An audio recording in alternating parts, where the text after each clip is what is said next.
Então, gente, a gente vai falar hoje da ideia, né, de modelos explicativos de saúde e a questão do processo saúde-doença. E aí, é óbvio, espero, né, como está previsto, lembrem-se que as duas videoaulas, são conteúdos, vão ser cobrados na prova e a gente entende que a aula não é 4 horas síncrona porque tem esse período para vocês assistirem. Além disso, tem também os textos, tá? E aí vem uma questão, né? Quando a gente está falando dessa temática, é importante a gente entender, e isso está tanto nos textos quanto nas duas videoaulas, a ideia de que os conceitos, eles norteiam a forma de entendimento do mundo. E aí, eu queria que vocês refletissem que, assim, durante um período da vida de vocês, vocês vão estar estudando odontologia e vocês vão estar estudando saúde. E isso vai, com toda certeza, sedimentar um tipo de compreensão sobre o que é doença e o que é saúde, que é diferente da população leiga. E isso é muito importante. A gente viu na aula passada os princípios que constroem sociologicamente uma profissão. Então, um deles é os saberes, né? Se ela tem privilégio de saber, o saber esotérico com S, ela é considerada uma profissão em termos sociológicos ou não, ou ela é uma ocupação. Mas, de todo modo, seja qual for a atividade profissional, qual for a área, são os conceitos que fazem o diferencial. Então, tem um basal da área de saúde que a gente conversa com qualquer profissional de saúde. E aí, as especializações do conhecimento, as investigações de cada uma das áreas, vai propiciando um aumento da complexidade desses conceitos. Então, os conceitos, a forma de encarar os modelos, como a gente fala, eles são fundamentais para a gente entender como que o mundo funciona e explicar as coisas. São formas de explicação, né? E nesse sentido, gente, quando a gente observa, né, a história do Ocidente, a gente deve lembrar que por séculos a explicação de tudo, estava relacionado à ideia de uma explicação religiosa, uma explicação que para a religião vale, né? E não estamos aqui discutindo isso, mas que quando a gente analisa os fenômenos de saúde e os comportamentos das sociedades, isso não dá conta de resolver principalmente os problemas que vão aparecendo socialmente, né? Então, em termos da saúde e da doença, por muito tempo, a ideia de que a doença era pecado é a que vigorou, né? E isso tudo, no caso das religiões judaico-cristãs, né, os diversos segmentos, vem de uma ideia de uma queda, né, de um pecado que nos colocou aqui no mundo físico. E aí vem o princípio de que a doença é um castigo, né? Na Idade Média, como também o texto fala, como vocês viram nos vídeos, né, acredito, nas videoaulas, já se tinha, né, um aperfeiçoamento de que, bom, tá, é castigo, é pecado, tem a ver com como as pessoas reagem àqueles princípios divinos, mas ele não acontece em qualquer lugar. Tem lugares que você tem mais miasmas, né? Você tem mais acessos a seres, entidades, né?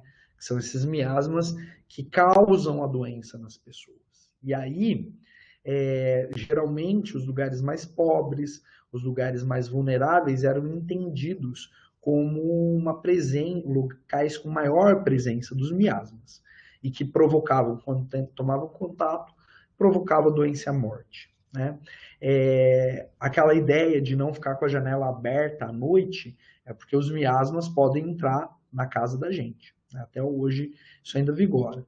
E aí a gente tem, né, figuras, né, como essa do médico medieval, né? Então ele usava, né, uma máscara e todo um aparato que tinha um componente, um pensamento mágico religioso de que afastaria os miasmas pela forma. Além do que, no bico, por exemplo, existiam ervas aromáticas e que, num certo sentido, biologicamente, protegia esses profissionais de ter contato com aquilo que hoje a gente entende como micro-organismos, né? Dessa compreensão, a gente passou a uma compreensão um pouco melhorada do organismo como uma máquina, né? Então, com o advento, né, da Revolução Industrial e do próprio Iluminismo, a ideia, né, de que a razão deve dominar como é que a gente deve se comportar em termos da natureza, o corpo começou a ser entendido como máquina. E aí a gente pensa, né, em termo funcional, de engrenagens e funções e ajustes comparados ao próprio corpo humano, né? E que foi, sim, um grande avanço da ciência, né? E um grande avanço em termos de conseguir que as pessoas tivessem padrões melhores de saúde, né? E aí essa correlação ela vai funcionar muito bem para tudo aquilo que é biológico, né? Tudo aquilo que é, obviamente, físico, né? E não dá como para a gente escapar dessa visão, né? E aí a saúde vai ser entendida como ausência de doença. E a doença vai ser um mau funcionamento dessa máquina, né? Mas aí vem a questão, queridos, queridas. Quando a gente olha uma boca assim, né? Quando a gente observa, né, esses restos radiculares, ó, aqui tem resto, olha aqui, tá? Esses dentes, né? Essas placas, tártaros, né? Cálculos, essa reabsorção óssea aqui, né? Essa cor de mucosa horrivelmente apática, a gente entende que sim, tem uma questão que é, obviamente, vinculada ao funcionamento dessa máquina, mas que existe também uma questão social, uma questão de estrutura de poder, por exemplo, corpos brancos e corpos pretos, né? De pele preta, de pele branca, que vão trazendo mais chances de que as pessoas sejam vitimadas por algumas doenças, né? E isso se distribui de maneira desigual no globo, né? Se estuda um estudo interessantíssimo que coloca, ele é de um ex-professor aqui da UFSC, o Marco Aurélio Pérez, é um dentista que hoje é considerado um dos maiores epidemiologistas bucais do mundo. Ele está hoje na Oceania, se não me engano, na Austrália, e é um pesquisador brasileiro. Eu dividi a sala com a esposa dele, que também era colega nosso do departamento, Karen Pérez, né? Eles eram ambos do meu departamento.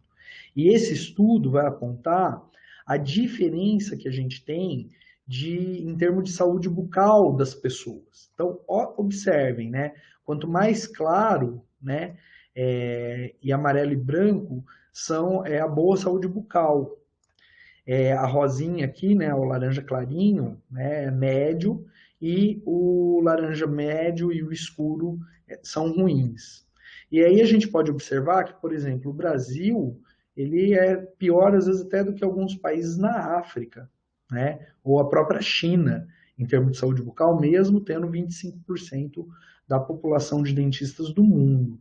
E aí, quando a gente observa, por exemplo, na própria Europa, a gente vai ver que tem questões que não são só socioeconômicas, né?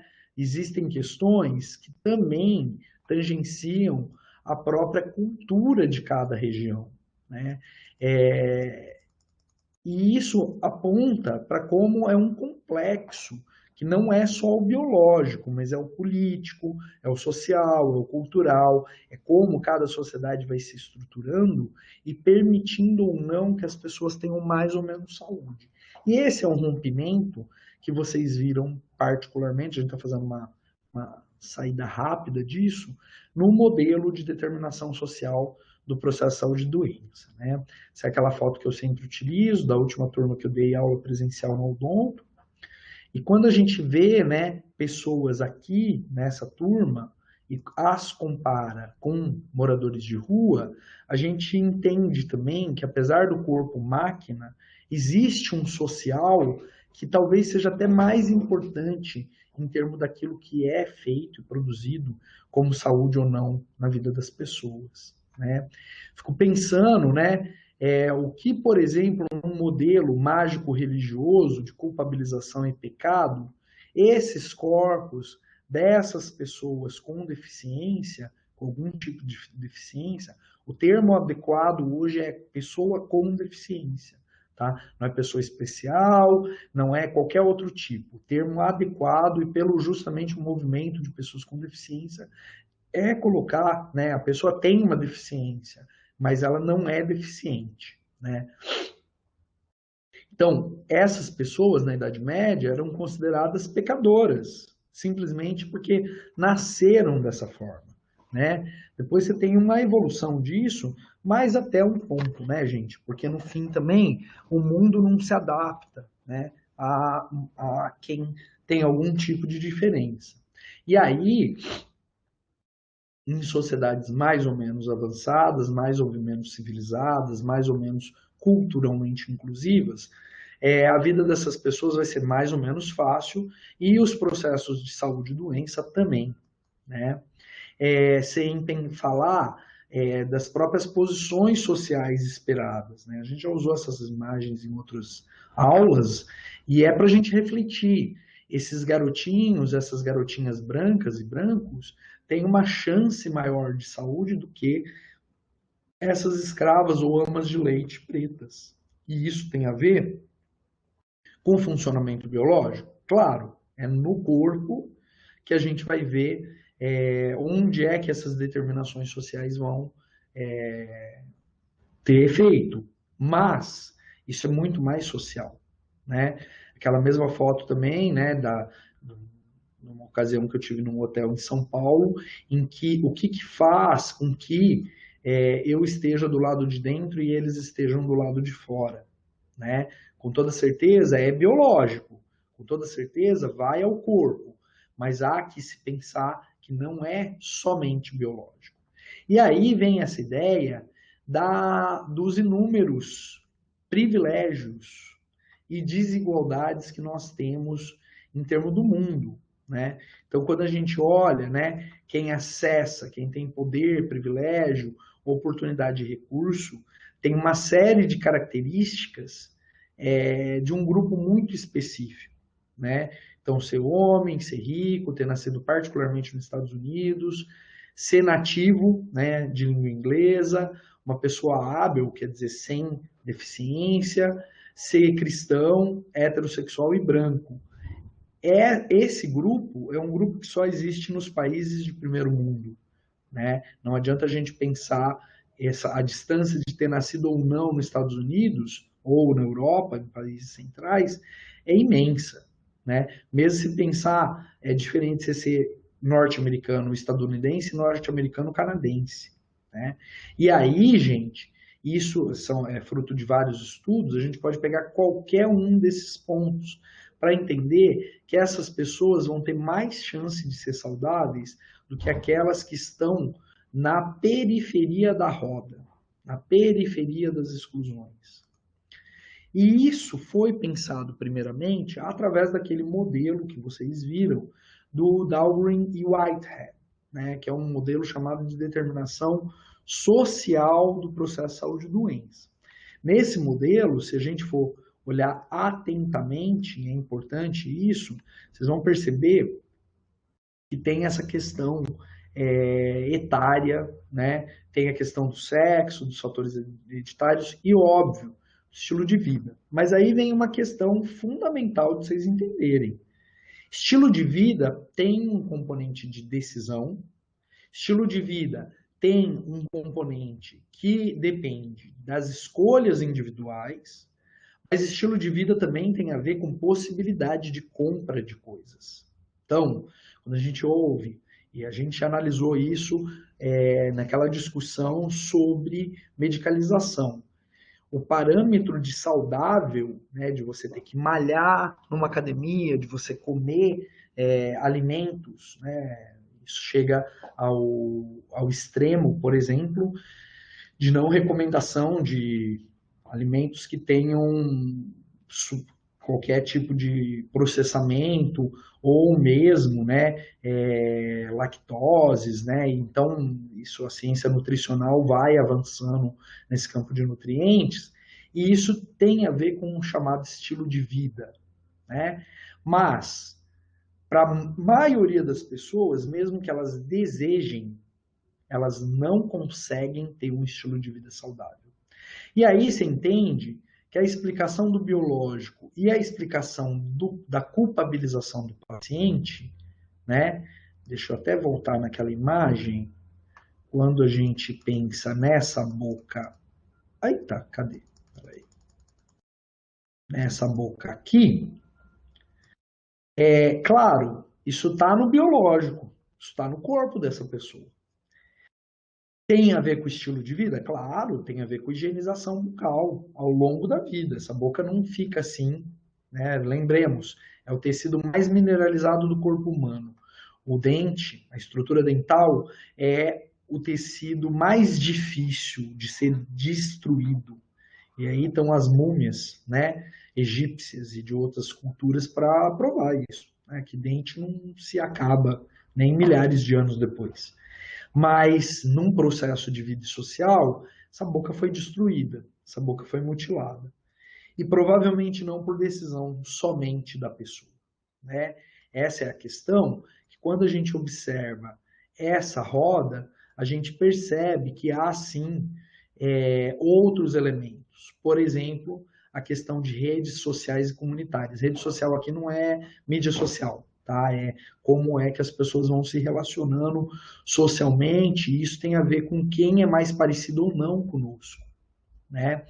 E acima disso, a gente ainda tem a ideia de condição de vida e trabalho. Se você é empregado ou desempregado, se onde você vive tem água e esgoto, se tem serviços de saúde ou não, se tem habitação ou não, assim como também onde é que você trabalha, como, o que é que você faz para ganhar sua vida em termo laboral, como se diz, né? Nível educacional, que não quer dizer só saber das coisas, mas a educação é ponte de acesso a várias coisas. Produção agrícola e alimentícia.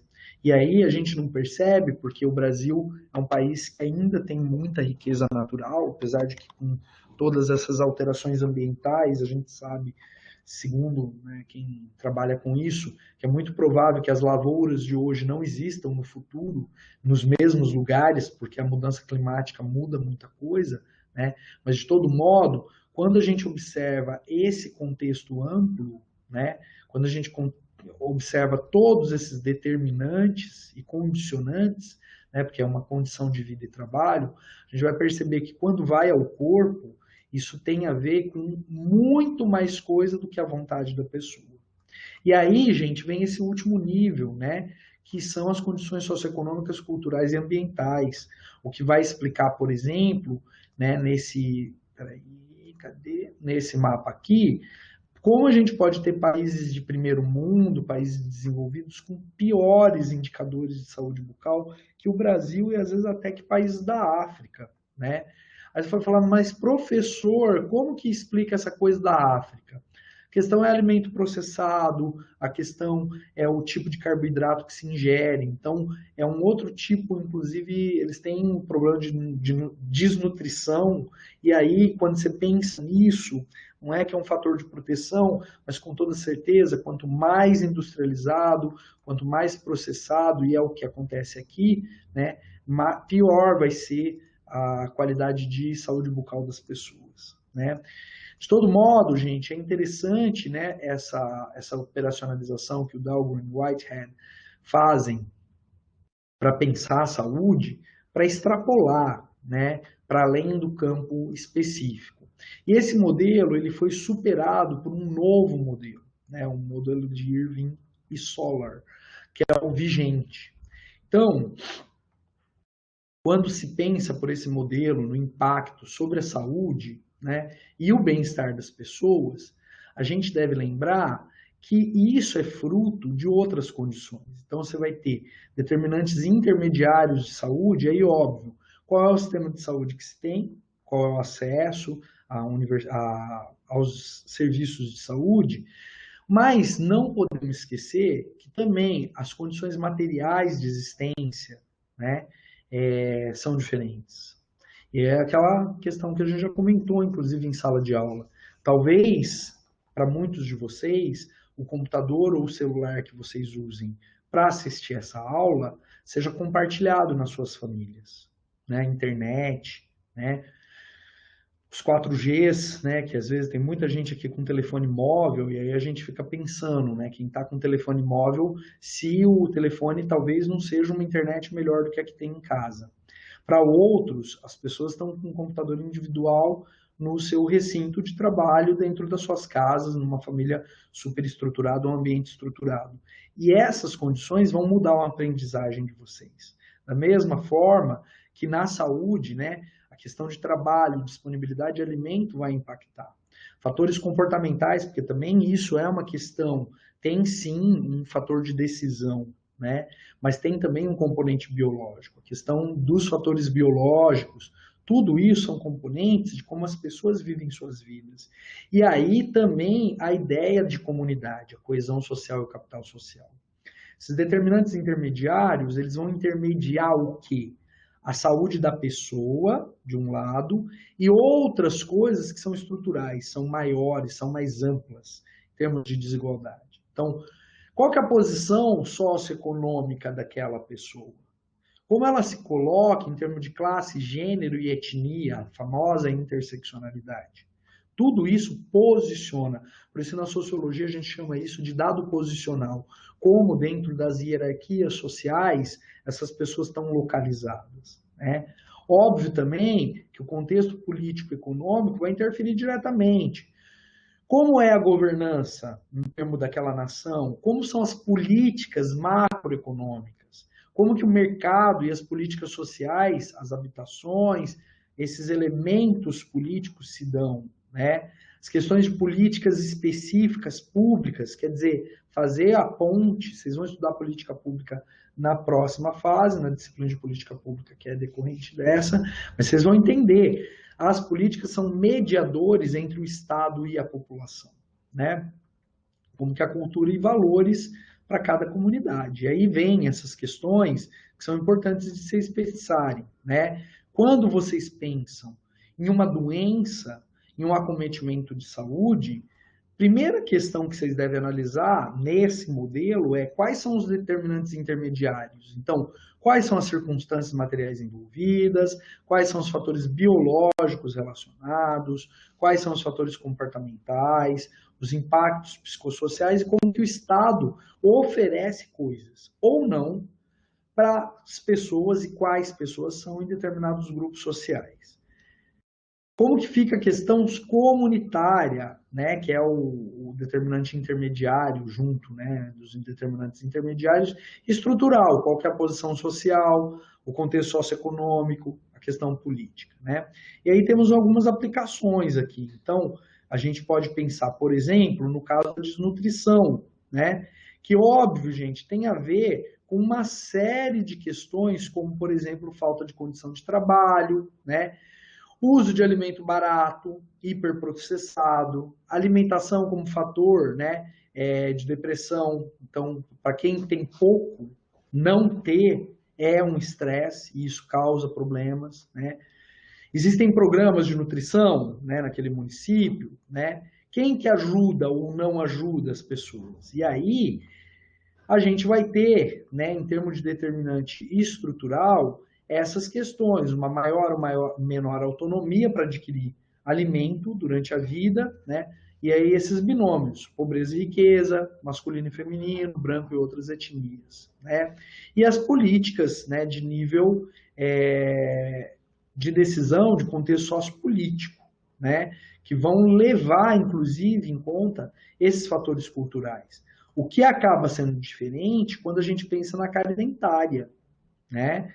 A cárie tem a ver com falta de condição de trabalho, por exemplo, para a maior parte da população, que se relaciona a escassez de alimentação adequada e insumo para a higiene bucal. Entende?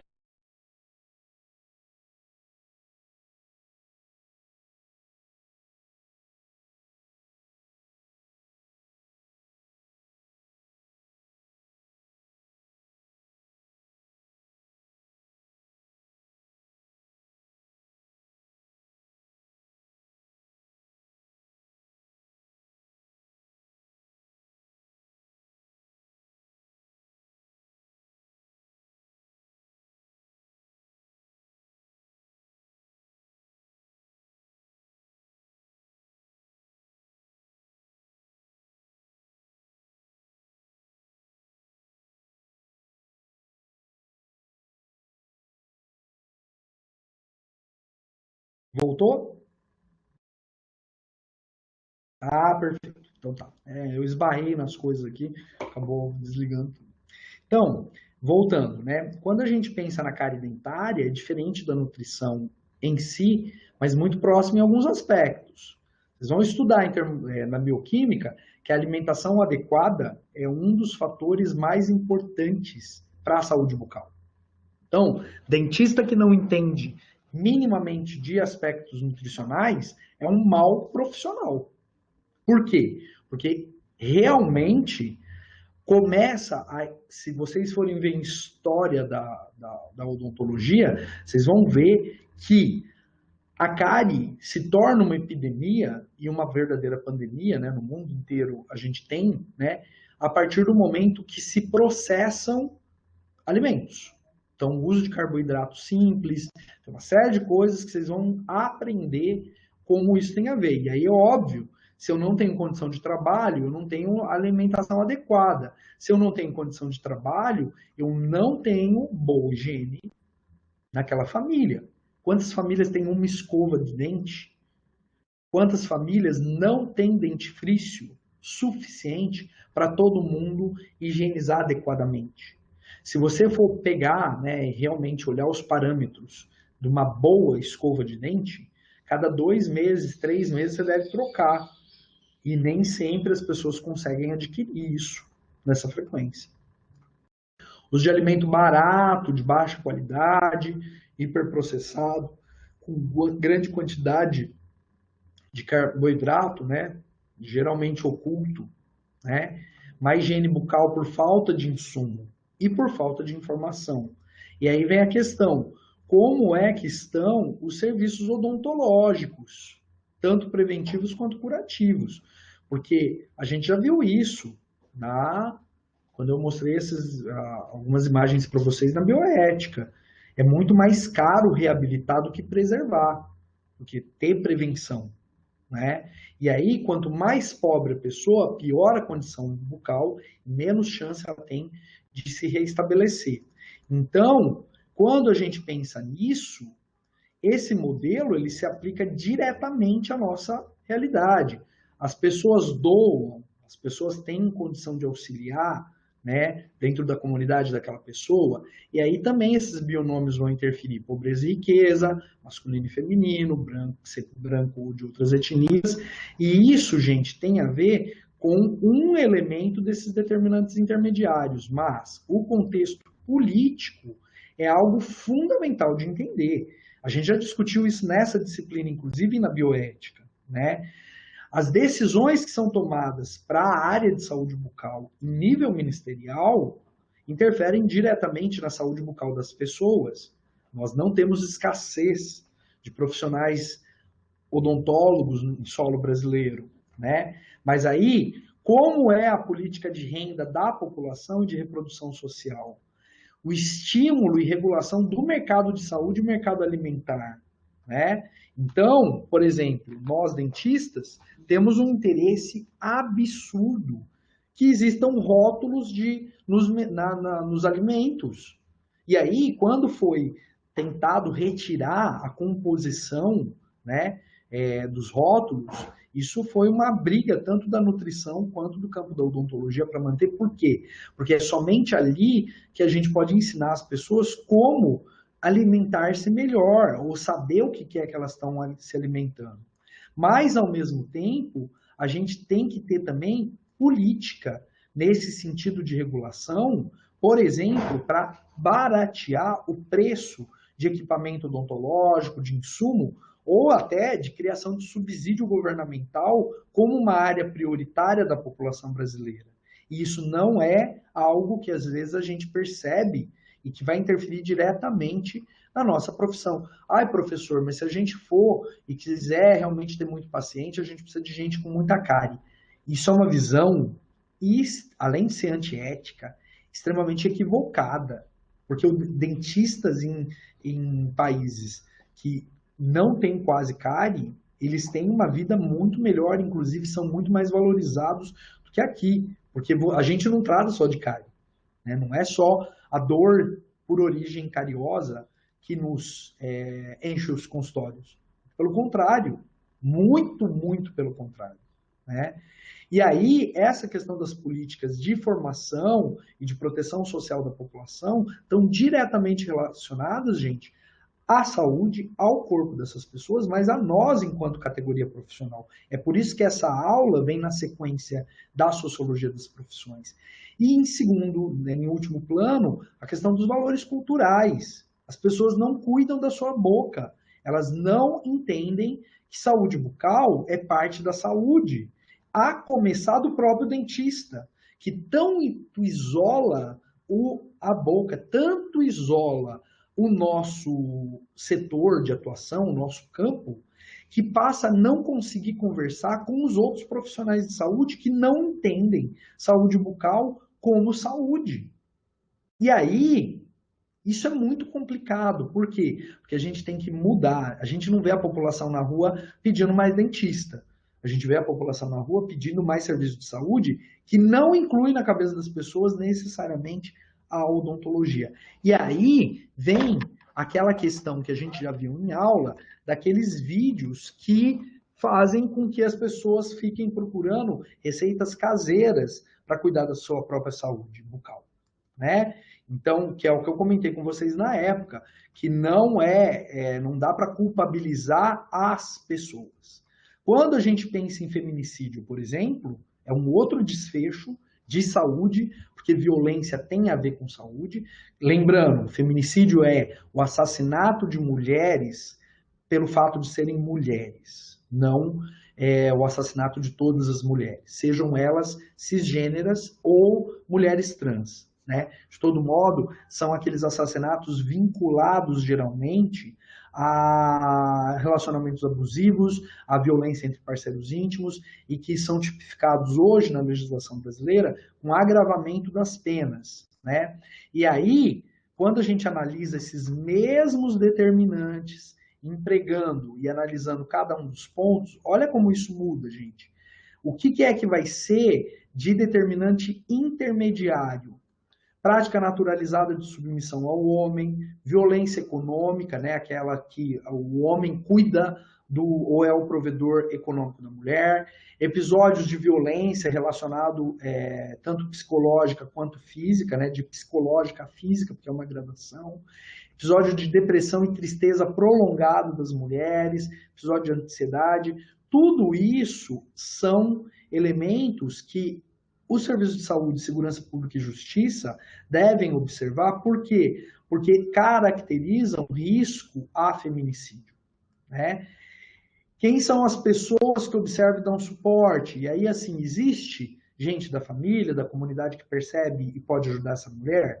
Existe ONG, né? Por exemplo, em Porto Alegre, existem casas específicas do governo municipal e do governo estadual para acolhimento de mulheres e famílias que foram vítimas de violência intraconjugal, né? Esse suporte existe em todos os lugares? Não, né?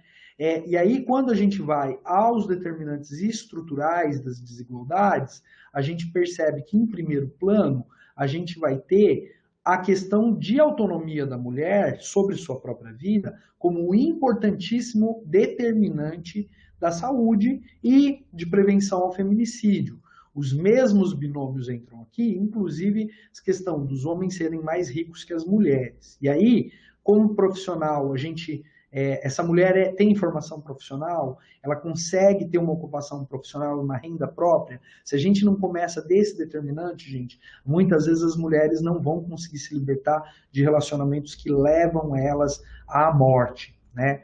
E aí, como é a decisão em nível ministerial, né? Como os ministérios pensam em determinado governo sobre essas questões? Quais são as políticas de combate à inequidade de gênero, né? As desigualdades evitáveis. Inequidades são diferentes de desigualdades, tá? As iniquidades são aquelas desigualdades que podem ser evitadas tecnicamente, porque tem desigualdade que a gente não consegue ainda ter nem solução, mas essa é possível. Os estímulos, né, e regulação para vaga e oportunidade de posto de trabalho para mulheres, para que elas sejam autônomas, primeiro financeiramente, em termos de ocupação, para que depois a gente mexa em outras coisas. A proteção social através de política pública e os valores culturais, que a gente vê hoje, né, cada vez mais sendo isso discutido na sociedade, e óbvio, isso vai mudar. Então, se a gente observa esses três exemplos, olha só, a questão de desnutrição, a questão de cárie dentária e a próprio feminicídio, a gente vai ver que esse modelo ele é geral e a gente consegue entender a partir dele, através do uso dele, como a gente pode cuidar num sentido maior do que o próprio corpo da pessoa. Porque esses diversos estratos estão levando à saúde ou à doença de cada uma das pessoas. E aí, gente, vem uma mudança importante em termos da saúde bucal, tá? Esse é um modelo que a Federal Dental Association, a FDA, adota como saúde bucal. Tá? Até então, e ele é de 2016, a gente não tinha um modelo muito inclusivo em termos de saúde bucal. E aí esse modelo é adaptado para pensar pelo modelo do Irving Solon, dessa questão mais ampla de determinantes, né? Óbvio, a gente tem determinantes, né, relacionados às questões fisiológicas, né, biológicas, de como é que a saúde bucal funciona. Mas a gente vai ter o que é chamado de determinante de fator moderador, que são os elementos psicossociais, ou seja, emocionais, e sociais da sociedade, levando à questão de condição, status, né, de condição e doença intermoral das pessoas. Então, hoje, se pensa saúde bucal, né, como bem-estar. E aí vem toda essa discussão que a gente tem feito, de, por exemplo, o que significa sorrir ou não na sociedade, né? Porque a gente está falando da estrutura mais mineralizada e mais difícil de ser destruída, em termos, né, de dentina e esmalte, né, a coroa dentária, particularmente. Mas, quando a gente olha os outros elementos, a gente sabe, por exemplo, o uso de hormônio ou não interfere na questão periodontal, né? A questão óssea, tem uma série de elementos da estrutura dental e da fisiologia dental e da anatomia dental que vocês vão entender que é reflexo. O dente é um órgão muito complexo, muito complexo. E ele traz elementos poderosos para a gente entender a trajetória de vida de cada uma e cada um de nós, né? Tem estudos hoje mostrando que homens que fazem sexo com outros homens, isso inclui gays e pessoas que não se assumem, tá? Tem uma condição de higiene de saúde bucal piorada em relação a heterossexuais. E aí você pode falar assim, mas professor, o que tem a ver o sexo do cara, com quem que ele faz ou não, com a saúde bucal? Tem tudo a ver. Tem tudo a ver em que sentido? Não por causa da boca ou da fisiologia.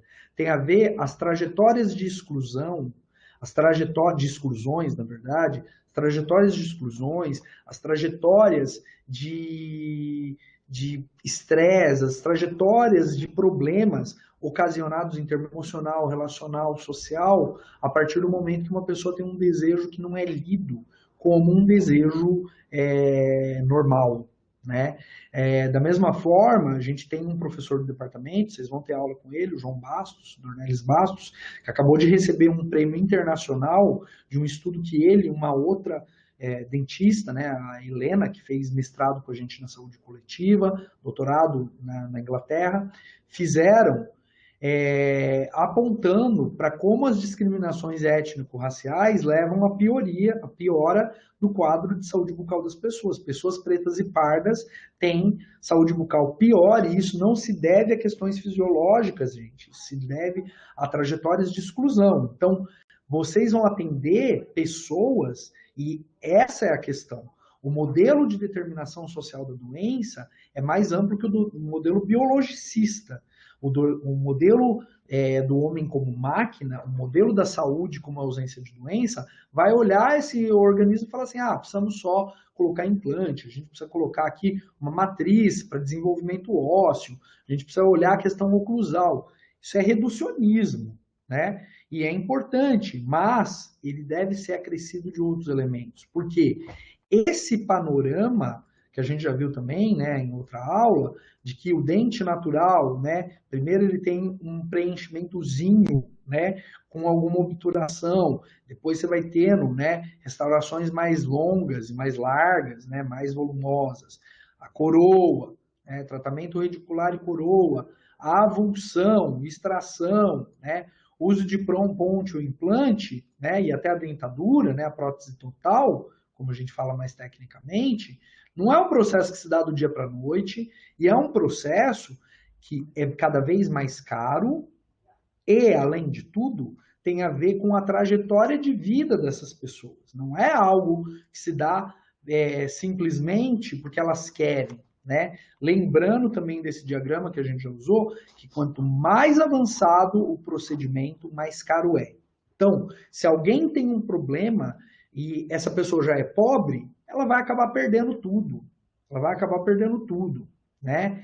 E aí vem o questionamento: quem vocês serão operando esses instrumentos?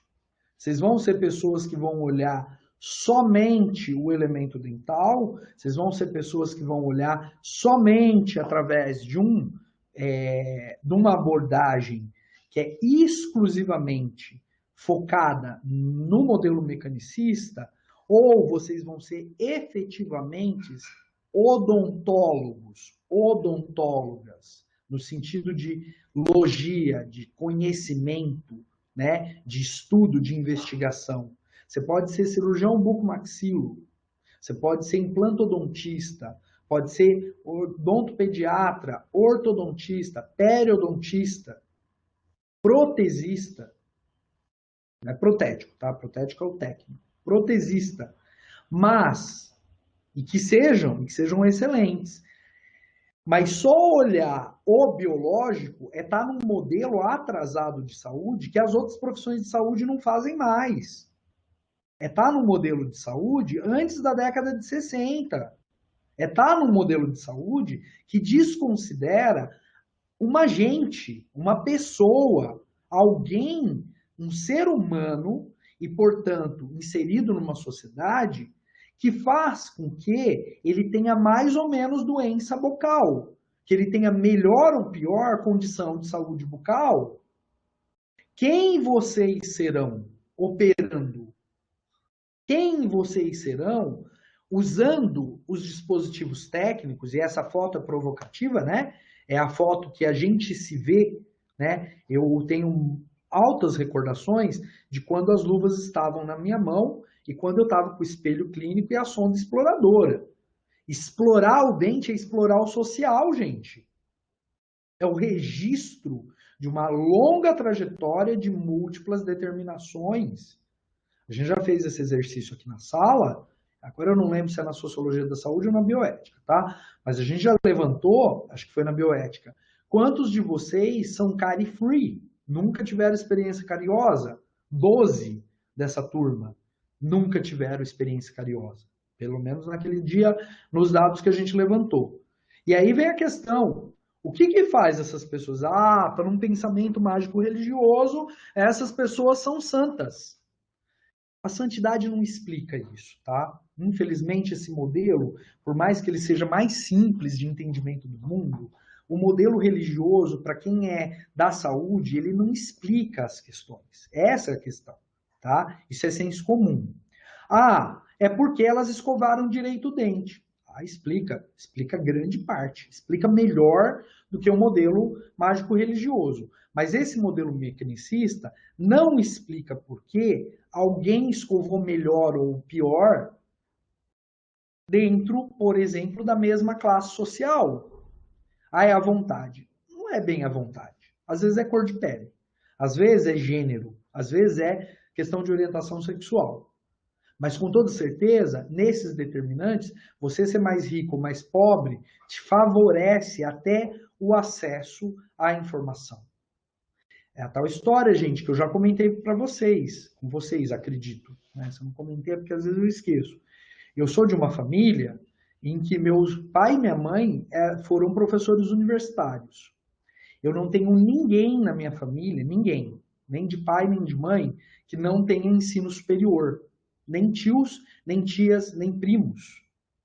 Eu tenho mais 4 primos que são professores universitários. Uma já é falecida, né? Mas são 3 primos que são professores universitários. A minha família é composta, metade, basicamente, de todos os meus familiares são médicos.